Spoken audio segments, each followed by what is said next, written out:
জগৎটি আসছে তেরে, লেবু আমি খাবো পেরে।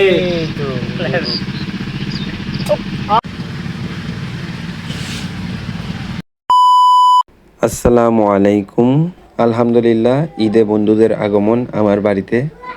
রাতে থাকবে, তাই তাদের জন্য খাবারের প্রস্তুতি নিচ্ছিলাম। আলহামদুলিল্লাহ, যতটুকু সামর্থ্য ততটুকুর মধ্যে ওদের জন্য সর্বোচ্চ আয়োজনটা করার চেষ্টা করেছি। ঈদে আমরা প্রত্যেকটা বন্ধুর বাড়িতে যাব, ঘুরবো, খাবো, ধাবো ইত্যাদি। সবাই একসাথে থাকলে রাতে ঘুম হয় না, যার কারণে ঘুম থেকে উঠতে দেরি হয়ে গেছে। ফ্রেশ হয়ে না খেয়ে আমরা বের হয়ে পড়ি জ্যৈষ্ঠপুরার উদ্দেশ্যে। যাওয়ার সময় আমরা আমাদের বাড়ি থেকে আসা যাওয়া ডাইরেক্ট সিএনজি রিজার্ভ করি 500 টাকা দিয়ে। আমাদের সিএনজি ড্রাইভারটা অনেক আন্তরিক ছিল। যাওয়ার পথে আমরা রাস্তায় হালকা নাস্তা করি।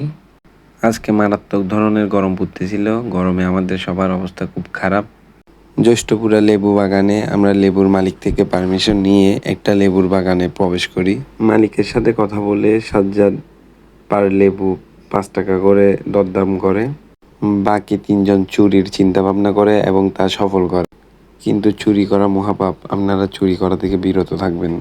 আমরা বাগানের গহীন থেকে গহীনে চলে যাই এবং লেবু সংগ্রহ করতে থাকি। সেখানে আমরা চিবিয়ে লেবুর রস খাওয়ার চেষ্টা করি, আর প্যান্টের ভাঁজে ভাঁজে, কাপড়ের ভাঁজে ভাঁজে প্রায় 30 থেকে 40টা লেবু সে চুরি করে। সে লেবু চুরির পাশাপাশি লেবুতে তার অনেক অভিজ্ঞতা, তাই সে সাজ্জাদকে ডেকে লেবু কোনটা ভালো হবে সেটা বুঝিয়ে দিচ্ছে এবং লেবু চিনার টেকনিক শিখিয়ে দিচ্ছে। পথে মাঝে মাঝে আমাদের ট্যাক্সি পাহাড়ে উঠতে গিয়ে আটকে যাচ্ছিল, যার কারণে আমাদের নেমে ওটাকে ঠেলাগাড়ির মতো পিছন থেকে ঠেলতে হচ্ছে বারবার। দিনের প্রথম ভাগ আমরা জ্যৈষ্ঠপুরা পাহাড়ে কাটিয়ে দিই এবং অনেক ক্লান্ত রোদের কারণে, প্রচণ্ড রোদ ছিল আজকে, যার কারণে আমরা এসে আইসক্রিম খাচ্ছিলাম। সাথে তানভীর সেই আইসক্রিম দিয়ে ফেসিয়াল করছিল। এটাকে নাকি বরফ থেরাপি বলা হয়, যেটা ত্বকের জন্য অনেক বেশি উপকারী।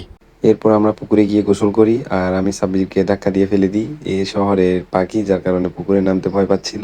আমি ধাক্কা দিয়ে পুকুরে ফেলে দিই, কারণ পুকুরে গভীরতা কম। সকাল থেকে তেমন কিছু ভারী খাবার খাইনি, যার কারণে আমাদের অনেক খিদা। তাই দুপুর 3টার দিকে আমরা দুপুরের খাবার খেয়ে একটু বিশ্রামে চলে যাই। আমরা যখনই খেতে বসি তখনই আমাদের বিড়ালটা আমাদের আশেপাশে চলে আসে। ও বুঝে কখন খাবারের টাইম, নির্দিষ্ট টাইমে ও আমাদের আশেপাশে চলে আসে। সারাদিন এই বাড়ি ওই বাড়ি ঘুরে বেড়ায়, কিন্তু খাবারের টাইমে ঠিক আমাদের পাশে চলে আসে। আমাদের বাড়ির পর্ব শেষ, তাই আমার নানু সবাইকে সালামি বুঝিয়ে দিচ্ছিল। এবার আমাদের গন্তব্য রিভার ভিউ আর হচ্ছে সাজ্জাদের বাড়ি। আসরের নামাজের সাথে সাথে আমরা বেরিয়ে পড়ি। ডাইরেক্ট রিক্সা করে আমরা রিভার ভিউ চলে আসি। বাড়িতে আমার ফেভারিট রিক্সাওয়ালা শাহ আলম মামা, ওনার রিক্সা করে আমরা রিভার ভিউ আসি। রিভার ভিউতে এরকম ভিড় আমি আগে কখনো দেখিনি। ঈদের সময় এরকম ভিড় নাকি সবসময় লেগে থাকে। আসলে আমার আগে জানা ছিল না, কারণ আমি ঈদের সময় এই টাইমে কখনো রিভার ভিউ আসিনি। রিভার ভিউ থেকে আমরা একটা নৌকা রিজার্ভ ঠিক করে আমরা চলে যাই মোহরা।